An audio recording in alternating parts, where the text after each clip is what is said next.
School नहीं खोला, जिसने कभी किसी को शिक्षित नहीं किया, जिसने एक अक्षर तक नहीं बताया, उसको शिक्षा की देवी माने। ये कैसा न्याय है भाई। नमस्कार साथियों, आप सब लोगों का फिर से एक बार स्वागत है रोहित एजुकेशनल चैनल में।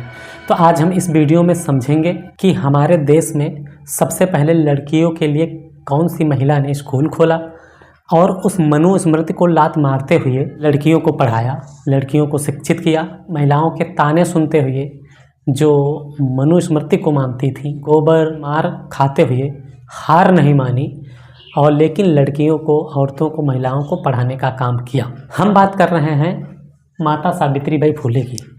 माता सावित्रीबाई फुले कौन थी? ये आप लोगों ने नाम सुना है और जानते भी होंगे, जिनका नाम था महात्मा ज्योतिबा फुले राव। ज्योतिबा फुले राव जिन्होंने सत्यशोधक समाज की स्थापना किया। इन्होंने यानी माता सावित्रीबाई फुले ने क्या किया समझते हैं। आज 3 जनवरी है, आज के ही दिन इनका जन्म हुआ था। कब जन्म हुआ था? 3 जनवरी 1831 को। कहाँ हुआ था? नायगांव में। नायगांव कहाँ पड़ता है? सतारा में। और सतारा कहाँ पड़ता है? ये महाराष्ट्र में पड़ता है। इनके पति महात्मा ज्योतिबा फुले राव थे। कार्य क्या था इनका, माता सावित्रीबाई फुले का? सन 1848 में इन्होंने पहला स्कूल खोला लड़कियों के लिए।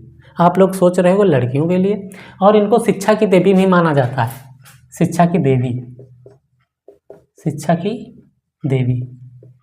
अब कहे कोई, चाहे जो कुछ कहे कि शिक्षा की देवी तो सरस्वती जी शिक्षा की देवी है, कोई कुछ माने, जिन्होंने हमको पढ़ाया, जिन्होंने महिलाओं को पढ़ाया, वही शिक्षा की देवी। असली हकदार शिक्षा की देवी कहलाने की वही होती हैं, जिन्होंने महिलाओं को शिक्षित किया। जो जिस औरत ने एक स्कूल नहीं खोला, जिसने कभी किसी को शिक्षित नहीं किया, जिसने एक अक्षर तक नहीं बताया, उसको शिक्षा की देवी माने।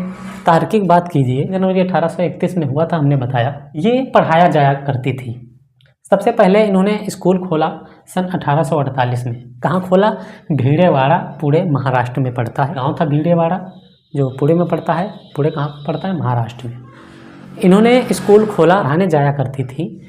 तो महिलाएं जो मनुस्मृति को मानती थी, मनुवादी व्यवस्था को मानती थी, वो कहा करती थी, ये देखो चलो, ये देखो मास्टराइन आ गई पढ़ाने के लिए। ऐसे ताने सुने बहुत। जहाँ तक हमने सुना है, पढ़ा है, वो 2 सूट ले जाया करती थी, 2 साड़ियाँ ले जाया करती थी। एक गंदी कर दिया करती थी। कौन गंदी करता था? जो मनुस्मृति को मानती थी वो महिलाएं कहती थी मास्टराइन आ गई, गोबर फेंक के मारती थी, कीचड़ फेंक के मारती थी। उस महिला ने हार नहीं माना। ना डिप्रेशन में आई होगी, ऐसा नहीं आई नहीं होगी, डिप्रेशन में आई होगी, लेकिन कभी हार नहीं माना। उसने उनके ताने पाने सुनते रहे, लेकिन महिलाओं को पढ़ाने का काम करती रही माता सावित्रीबाई फुले।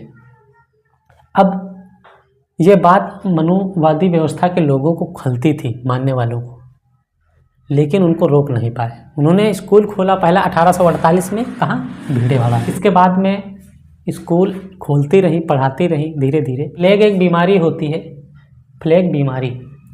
उस बीमारी में पीड़ित लोगों की ये सेवा कर रही थी, उनका मदद कर रही थी। तो वो खुद उस लपेटे में आ गई।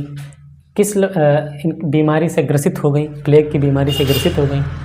और इसके बाद में क्या हुआ? इनकी मृत्यु हो जाती है। कब? 10 मार्च 1897 को। कब हो जाती है? 10 मार्च 1897 को हो जाती है। ये थी कुछ जानकारी, महत्वपूर्ण जानकारी माता सावित्रीबाई फुले के बारे में।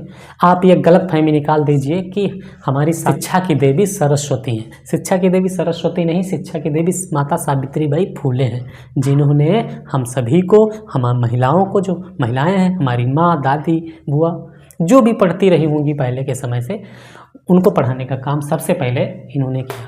इन्होंने कब काम किया? उस जो मनुस्मृति है ना, जो मनुस्मृति जलाते हैं, अम्बेडकर जी ने 25 दिसंबर को जलाया था 1927 में। तो उसी मनुस्मृति को लात मारते हुए शिक्षा को महिलाओं तक पहुंचाने का काम किया। ऐसे इसी महान वीरांगना के चरणों में सत सत नमन करते हैं और उन तमाम महान पुरुषों को नमन करते हैं, महान वीरांगनाओं को नमन करता है, जिन्होंने हमारे देश के लिए, हमको शिक्षा दिलाने के लिए काम किया। अंग्रेज़ों से, ब्रिटिशों से आज़ादी दिलाने का काम किया। आप सब लोगों का बहुत बहुत धन्यवाद। इस वीडियो को ज़्यादा से ज़्यादा शेयर कर दीजिए।